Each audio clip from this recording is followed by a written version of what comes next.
Bismillahirrahmanirrahim. Assalamualaikum warahmatullahi wabarakatuh. Anak-anakku sekalian, apa kabar hari ini? Kalian hari ini akan berangkat ke Taman Mini Indonesia Indah yang merupakan bagian dari pembelajaran EduTrip di SDIT Al-Ummah. Dan ini pasti banyak banget manfaatnya. Ingat pesan dari saya, semuanya adalah pembelajaran. Kita belajar ke Jakarta untuk melihat bagaimana luasnya Indonesia dan kayanya Indonesia dalam satu lingkungan yang bisa dijangkau oleh kita dengan jalan kaki atau hanya dengan menggunakan bus sebentar saja. Oleh karena itu, selalu bawa catatan, selalu bawa pena, pulpen, ya. Catat hal-hal yang penting, jangan malu untuk bertanya kalau tidak paham. Ingat, ustadz dan ustadzah ada untuk membimbing kalian. Mudah-mudahan EduTrip ini buat kalian berkesan. Dalam pembelajaran mendalam, ayo kita dalami apa yang menjadi hal yang ingin kita ketahui. Jangan malu untuk bertanya, jangan malu untuk berdiskusi. Terima kasih. Assalamualaikum warahmatullahi wabarakatuh.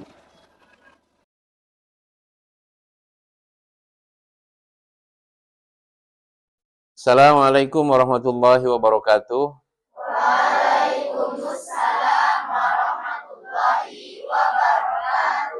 Alhamdulillahirabbil alamin. Wassalatu wassalamu ala asyrafil anbiya'i wal mursalin wa ala alihi wa sahbihi ajma'in, amma ba'd. Allah berfirman dalam Al-Qur'an, warattilil Qur'ana tartila. Bacalah Al-Qur'an dengan setartil mungkin. Bacaannya benar, kemudian bacaannya bagus. Nah, di antara bacaan yang harus betul-betul diperhatikan, karena ini merupakan bacaan wajib bagi setiap muslim, adalah membaca surat Al-Fatihah dengan benar ya dan baik. Nah, namanya kita akan memperbaiki surat Al-Fatihah jadi tahsin surat Al-Fatihah. Jadi untuk tahap awal nanti kita coba irama standar ya, irama standar untuk kita yang sedang belajar. Ini iramanya sudah sangat populer. Nanti kita coba ya, kita coba bersama-sama. Ya, anak-anak sudah pernah dilatih, tapi mungkin harus disempurnakan ya. Bapak akan coba nanti diikuti bersama-sama ya. Kita akan mulai. A'udzu billahi minasy syaithanir rajim. A'udzu billahi minasy syaithanir rajim. Bismillahirrahmanirrahim.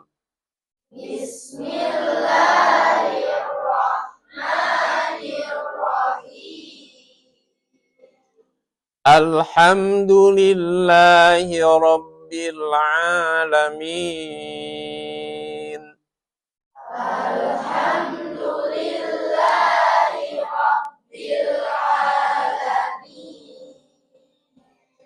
Ar-Rahmanir Rahim. Ar-Rahmanir Rahim. Maliki yaumiddin. Maliki yaumiddin. Iyyaka na'budu wa iyyaka nasta'in. Iyyaka na'budu wa iyyaka nasta'in. Ihdinas siratal mustaqim. Ihdinas siratal mustaqim. Siratal ladzina an'amta 'alaihim ghairil maghdubi 'alaihim. Siratal ladzina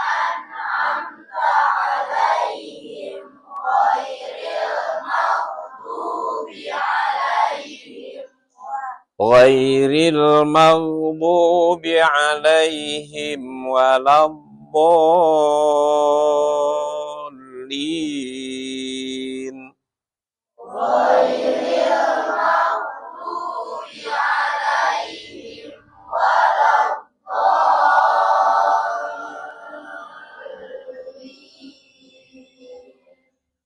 صراط الذين أنعمت عليهم غير المغضوب عليهم ولا الضالين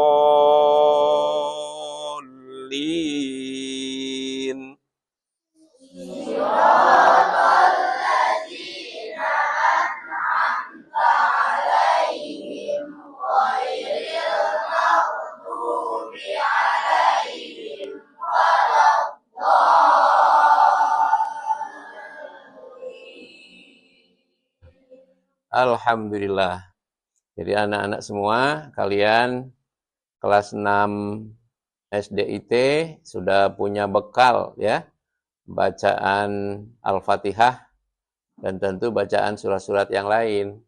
Nanti kalau Al-Fatihahnya bagus, insya Allah nanti bacaan yang lain mengikuti. Makanya sempurnakan tahsin surat Al-Fatihah ini. Jadi di Al-Ummah ini sangat ditekankan soal kemampuan membaca Al-Quran. Ya, karena SDIT Al-Ummah ini SDIT perintis di Kabupaten Sukabumi ini. Ya. Jadi kalian ini adalah pelopor-pelopor. Jadi pastikan baca Al-Fatihahnya bagus, karena nanti kalian akan jadi imam. Kalau Al-Fatihahnya bagus, sudah nanti lulus jadi imam. Ya, tapi bacaan yang begini masih agak kurang pas, nanti dipakai dalam imam sholat. Nanti ada iramanya lagi. Nanti Bapak coba ya. Nah, untuk itu kita bersyukur hari ini sudah bisa dimulai ya. Nanti kita akan coba dengan irama yang lain. Kalau kalian jadi imam sholat. Ya, baik. Untuk yang ini Bapak cukupkan sampai di sini. Nanti akan kita lihat ya. Mudah-mudahan ini membawa manfaat yang besar, sekaligus syiar. Anak-anak muslim harus mampu membaca Al-Quran dengan baik, dengan benar. Ya, saya kira begitu. Assalamualaikum warahmatullahi wabarakatuh. Waalaikumsalam warahmatullahi wabarakatuh.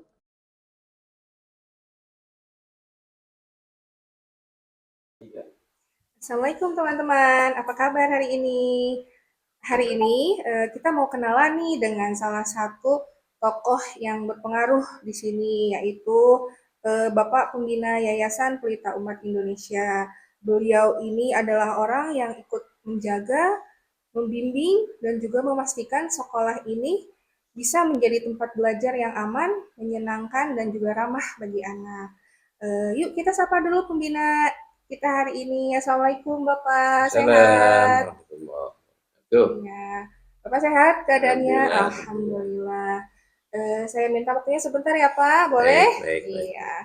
Jadi gini nih teman-teman ini ingin tahu apa alasan sekolah Al-Ummah ini didirikan. Mungkin Bapak bisa spill sedikit gitu ya ke teman-teman semua di sini. Ya. Ya, jadi apa ya? Baik, pertama saya ucapkan terima kasih nih Ya, atas sama-sama kesempatan Bapak. kita bisa berbincang. Mungkin ini ada manfaatnya lah untuk Insya siapa Allah. saja nanti yang ingin mengenal Al-Ummah lebih dalam, Ya, lebih jauh ya. betul. Waktu itu sekitar tahun 96 lah, 97. Jadi saya melihat pendidikan di Indonesia itu apa ya? Jadi kalau disebut sekuler mungkin juga tidak sepenuhnya begitu ya. Tapi saya melihat ada keterpisahan antara apa itu orang memandang agama, memandang Islam dengan memandang pengetahuan. Ya, tidak seimbang mungkin ya. Ya, artinya agama sendiri Ya, gitu ya, kemudian ya. pengetahuan sendiri. Ya, Seakan-akan agama itu tidak mengurus ilmu pengetahuan. Betul. Sehingga dan kita melihat porsi pembelajaran atau pengajaran agama, termasuk Al-Quran, hadis, ibadah dan lain-lain, termasuk sejarah ini minim sekali. Nah, itu bisa kita pastikan bahwa pasti anak-anak kurang mendapatkan masukan ya, pembelajaran yang bagus tentang agamanya itu. Nah, kita berpikir sementara di sisi lain ada pendidikan namanya TK Al-Quran, Taman Pendidikan Al-Quran, yang kebetulan itu saya tekuni. Nah, saya berpikir pada waktu itu karena di Sukabumi belum ada. Saya berpikir waktu itu kalau begitu ini kayaknya bagus sekali kalau didirikan sekolah terpadu. Jadi bisa dibilang ini sekolah pertama di Sukabumi ya? Iya, pertama. Pertama karena waktu itu belum ada. Yang ada itu di Jogja, di Depok ada. Oh iya. Dan kita ini saya mencoba merintis, maka kita rintis dari yang paling bawah, yaitu TK. Oh iya. Maka lahirlah kemudian TKIT, jadi TK Islam Terpadu. Ini TKIT yang pertama. Oh, alhamdulillah. Tahun 97. 97. Ya, 97. Kemudian, ini latar belakangnya sebenarnya sederhana begitu sih. Kita ingin melahirkan sebuah institusi pendidikan yang di dalamnya itu mempelajari secara terpadu ya, baik ya agama sekaligus ilmu pengetahuannya ya. Menyeimbangkan antara reguler dan kurikulum. Ya, kalau sekarang mungkin istilahnya reguler dan pendidikan agama, terutama Al-Quran ya. Al-Quran, karena masa depan generasi Islam itu tentu saja tergantung sejauh mana dekatnya kepada Al-Quran sesuai dengan tuntunan Rasulullah ya. Nah, itu harus bagus akhlaknya. Tentu saja akhlak yang bagus kan harus dibentuk dari kecil dengan bimbingan Quran dan Sunnah Rasul gitu. Nah, ini gambarannya sebenarnya seperti itu. Alhamdulillah tahun 97 kita dirikan TKIT. Alhamdulillah sampai sekarang masih berdiri ya. Alhamdulillah, ini alumninya sudah cukup banyak, bahkan ada keluarga itu yang dari dulu anaknya sampai cucunya ada di sini. Alhamdulillah, berarti masih terpercaya dan masih menjadi ada yang sudah paham lah, yang sudah paham itu bertahan. Saya ketemu beberapa keluarga itu. Dulu anak saya di sana seorang cucunya. Sekarang cucunya dulu mengantarkan anak, sekarang mengantarkan cucu ya. Nah, ini yang kemudian tahun 99 kita mendirikan SDIT-nya. Jadi setelah TK kemudian SD. Ya, dan yang menjadi murid pertama ya anak saya sendiri, anak kami. jadi kelinci percobaan. Betul, biasanya yang angkatan pertama itu menjadi percobaan terlebih dahulu. Percobaan itu jadi alhamdulillah ya TK-nya SD. Sampai SMP-nya. SMP itu berdiri berarti 99, keluaran pertama 2005 ya. 2000 ya. Ya, berarti kita SMP 2006 lah. 2005 2006. Ini angkatan pertama yang SD ya, Pak? Ya, angkatan pertama yang SD. Jadi sekilas seperti itu ya. Jadi ini konsep memadukan supaya ini anak nanti tidak lagi sore hari ke sekolah agama istilahnya, karena sudah include di sini. Oleh karenanya udah jadi sampai asar lah. Seperti itu ya Pak. Ya. Berarti menurut Bapak sekolah yang baik itu yang bisa menyeimbangkan antara reguler dan Al-Quran ya Pak? Betul seperti itu? Ya sebetulnya gimana ya, kalau Islam memandang ilmu yang utama itu kan Al-Quran. Ya. Sama dinas pendidikan ya. Sehingga di sini nanti rapotnya itu ada dua ya. Iya. Ada rapot reguler istilahnya. Dan yang Al-Quran. Al-Quran, ya, muatan Quran istilahnya. Ya, muatan MQ ya. Jadi seperti itu konsisten sampai dengan saat ini. Alhamdulillah. Jadi ya kira-kira seperti itulah. Iya, baik. Jadi sekolah yang baik itu tidak hanya berfokus pada satu titik aja ya Pak ya? Untuk basic, untuk dasar sih. Untuk dasar anak SD, SMP itu memang harus betul-betul diutamakan pendidikan agama. Ya. Karena pada akhirnya nanti orang tua itu kepada anak pada akhirnya yang dibutuhkan adalah kesalehan. Iya betul. Sebut saja misalnya anak kita hebat, ekonominya berhasil, Hmm. kan?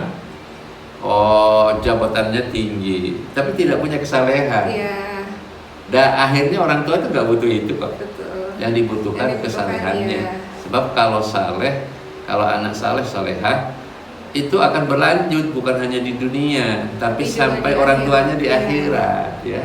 Dalam barzakh seterusnya itu akan anaknya terus hadir. Betul. Makanya kalau kita lihat misalnya testimoni tokoh-tokoh besar seperti Bapak B.J. Habibie, ya, itu beliau menyampaikan bahwa pada akhirnya kita butuh agama dan harus kembali kepada agama. Justru agama itu fondasi apa ya? Ya fondasi lah. Betul. Karena itu apa? Karena yang menjadikan hidup kita mempunyai nilai, ya karena kita punya keyakinan. Ya. Dan kita harus punya sesuatu yang bisa dibawa untuk menghadap Allah yang menciptakan kita. Ya. Jadi nanti ini ada keseimbangan lah. Jadi istilahnya ini sekolah kanan kiri oke lah. Iya, tidak hanya mementingkan duniawi, Ya, tapi iya, juga tapi juga mementingkan akhirat. akhiratnya jadi keseimbangan. Iya, gitu Pak. Nah, jadi Teman-teman juga penasaran nih Pak, kalau di Al-Ummah itu serunya apa sih Pak? Selain mungkin belajar Al-Quran dan belajar pelajaran dasar seperti matematika dan lain-lain gitu, apa ada kegiatan-kegiatan lain yang dilakukan anak-anak? iya. Jadi di Al-Ummah ini dari dulu kita selalu kan konsepnya itu terdepan, unggul, terpandang. Ya. Nah, terdepan kita maknai bahwa di Al-Ummah itu selalu tumbuh kreativitas dalam rangka pembinaan anak-anak. Ini ada istilah kagum, Oh, ya, iya. kreativitas generasi umat dalam bentuk kompetisi dulu. Luar biasa itu, khususnya untuk anak TK itu. Kemudian ada kader itu tahu ya? Kader itu untuk anak-anak SD? Untuk anak SD. Oh iya. Jadi kader itu kreativitas generasi Rabbani. Ya. Jadi ini yang juga masih bertahan. Ada dulu banyak lah yang kita lakukan. Di samping juga misalnya kalau di sekolah kita ini kan ada muhadharah, latihan pidato bahasa Inggris, ya. Ini kita sudah membiasakan ke anak-anak kita, bahkan di Al-Ummah ini mungkin termasuk salah entah berapa sekolah dari ribuan sekolah di Sukabumi yang secara khusus mempunyai program bahasa Inggris ya. Iya. Jadi nyantri bahasa Inggris ke Pare. Oh, ada program kepare khusus. Iya, ada, tapi untuk anak SMP nih sementara. SMP, ya. Sedangkan untuk Kalau anak-anak SD, yang SD itu kita ke ke Yogyakarta. Yogyakarta. Yaitu anak-anak tartilnya, Iya. tahfidnya. Saya tahfid 30 nih ya. Ini kita munakosah, kita uji di Balitbangas, Oh, gitu. Jadi Balai Penelitian Pengembangan Nasional LPTQ. LPTQ yang ada di Jogja. Ya, Jogja, yaitu Tirta Darus AMM di pusat Iqra sana. Masya Allah sekali ya. Berarti cukup seru juga. Wah, ya, itu Pak, menarik sekali. Kegiatannya anak-anak juga sepertinya antusias ya, Antusias Pak. sekali. Sangat-sangat menantikan perjalanan tersebut gitu. Karena apa ya? Sampai persiapannya. Jadi pengalaman kita kan sudah angkatan 22 ya. Iya. Angkatan 22 itu saya juga ikut hadir kemarin di sana. Masya Allah, anak-anak itu luar biasa. Dan ini sebetulnya menciptakan kenangan di mana anak waktu usia SD sudah pernah berhadapan dengan penguji tingkat nasional. Iya, Masya Allah itu Coba, sungguh-sungguh gimana pengalaman itu? yang langka ya Pak. Tidak Nah, semua itu- anak itu. bisa memiliki pengalaman Nah, ini itu. nanti akan terekam. Iya, akan menjadi core memorinya Nah. anak-anak ya Pak. Karena apa? Karena masa sekarang dan ke depan ini kan kompetisi kehidupan akan makin. Iya. Ya. Jadi anak-anak. Dengan anak dibekali waktu kecil, aku dulu sudah pernah diuji oleh penguji tingkat nasional. Jadi nanti anak kalau ada ujian-ujian berikutnya di kantor-kantor Iya, di mana ya sudah terbiasa, secara ya, mental ya. Secara mental. Nah, ini penting. Begitu juga yang ke Pare. Tapi ada juga yang yang mungkin tidak dimiliki sekolah lain itu, khususnya untuk SD ya. Untuk SD itu ada pelajaran namanya SD SMP ya. Iya. Namanya terjemah Al-Quran, Oh, sistem iya. tartibiyah, namanya metode TRAS. Diterjemah per kata Pak. Ya, berkata. Jadi Kayak kita targetnya untuk anak SD itu tamat kelas 6 1 juz yang pertama. Yang itu bisa terjemahin itu dari sampai ayat terakhir juz pertama. Tapi sekarang kita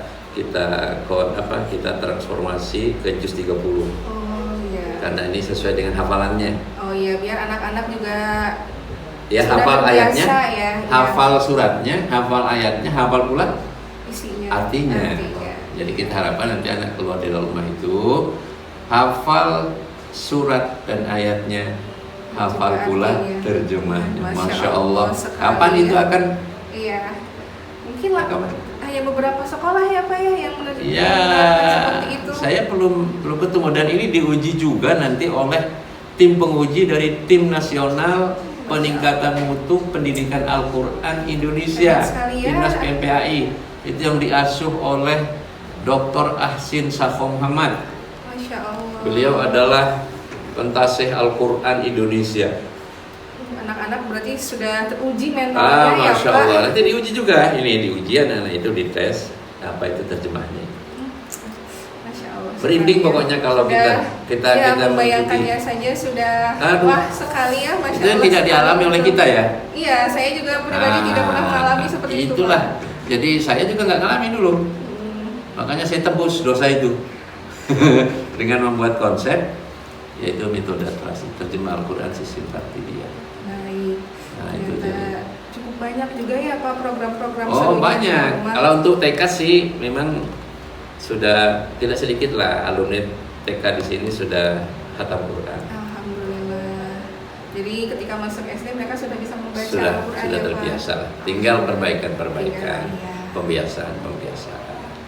Jadi harapan kita sesuai dengan makalah para ahli bahwa sebaiknya anak-anak di usia emasnya ini dibekali dengan hal-hal yang sangat prinsip dan pokok dalam kehidupannya, yaitu pertama ajari anak itu cinta Nabi, yang kedua ajari anak itu cinta keluarga, dan jangan lupa ajari anak tilawah Al-Quran. Nah kalau ini diberikan, insya Allah nanti akan lahir anak-anak yang memiliki karakter yang bagus yang kita butuhkan. Jadi seperti itu. Iya. Jadi cocok ya untuk orang tua yang mencari sekolah dengan program yang mengedepankan Al-Quran sebagai fondasinya ya Pak ya. Ya sebetulnya begini ya, para orang tua ini harus juga berkompetisi dalam mempersiapkan bekal untuk anak-anaknya ke depan, karena masa mereka pasti beda dengan masa kita, sehingga orang tua yang paham pasti akan memilih sekolah-sekolah yang berbasis pendidikan Al-Quran. Ya, karena masa depan dunia ini adalah masa depan Quran. Jadi kita sudah lihat di belahan dunia manapun sekarang itu, Masya Allah, orang itu mulai berbondong-bondong membuka Al-Quran sekarang. Di Jepang, di Jerman, di Inggris sudah mulai menyebar sekarang. Jadi, nah kita berharap mungkin dengan adanya seperti Al-Ummah ini, sekolah-sekolah yang lain yang mungkin visi misinya sama, kita berharap ke depan akan lahir generasi yang karakternya bagus, kemudian kompetensinya bagus, sekaligus literasinya bagus, wawasannya bagus. Nah, kalau 3 ini dimiliki oleh anak, insya Allah kita tidak akan berat melepas anak itu kemanapun, dimanapun ya. Karena sudah memiliki sama ilmunya punya, kompetensinya punya, wawasannya punya, dan karakternya sudah terbentuk dari kecil ya Pak. Jadi, nah ini saya kira yang perlu disampaikan ke masyarakat ya. Sekilas seperti itulah kira-kira Al-Ummah ini. Baik, kalau untuk yang terakhir nih Bapak punya pesan tidak atau harapan mungkin untuk anak-anak yang masih sekolah di sini, untuk anak-anak dari mulai TK sampai SMP? Ya. Jadi begini, Bapak dulu punya impian mendirikan TK, SD, SMP itu tadinya sih untuk menyelamatkan anak-anak di usia emasnya ya. Ini bagusnya sih dari TK nih coba pikirkan orang tua ya agar supaya dilanjutkan ke SD di sini ya. Kemudian yang SD juga begitu, kan ini bacaan Qurannya belum sempurna, terjemahnya belum sempurna ya. Dan banyak hal lah yang perlu disempurnakan. Ya Bapak berharap jadi harapan Bapak dulu ini bisa terwujud dengan anak-anak itu bisa dibina minimal sampai dengan usia emas, usia SMP lah. Ya. Jadi SMP ini usia apa ya? Usia transisi. Transisi. Juga dari kalau lepas ini berat. Iya. Ya makanya Insya Allah kalau sampai SMP ini terjaga, anak itu SMA-nya sudah mulai punya sesuatu. Ya, makanya kita untuk sementara tidak mendirikan SMA. Ya Bapak konsentrasi, sebab SMA biarlah keluar saja. Itu mungkin sebelum orang tua memutuskan anaknya untuk kemana, coba pikir-pikir lah, kita bersama-sama kembali lah. Khusus untuk Al-Ummah nih, untuk Al-Ummah ya. Kalau untuk yang lain sekarang sudah ada programnya namanya Mutiara Al-Ummah. Apa itu Pak Mutiara? Ada dua macam. Jadi kita sekarang akan membuat kelas anak berprestasi. Baik. Baik yang dari duafa maupun yang tidak. Kalau yang dari duafa yatim ini beasiswa penuh. Ya. Tapi kalau yang mampu tentu saja tidak beasiswa karena orang tuanya yang harus membayar. Orang tuanya yang harus berjuang kan ya. Tapi yang duafa ini kita angkat lah. Jadi kita akan siapkan yang duafa dan yatim ini satu kelas nanti. Tapi syaratnya ranking di sekolah. Harus ranking ya. Ranking. Kita sekarang sebab apa ya? Kita mempersiapkan ingin berubah keluarga dengan pendidikan. Ya. Hanya pendidikan yang bisa merubah. Pendidikan yang bisa merubah jangka panjang gitu kan. Keluarga kita kan sama dulu kan. Betul. Satu jadi pendidikan lainnya ikut. Ya. Nah kita ingin merubah keluarga itu, keluarga duafa ini kita rubah dari fondasi pendidikan.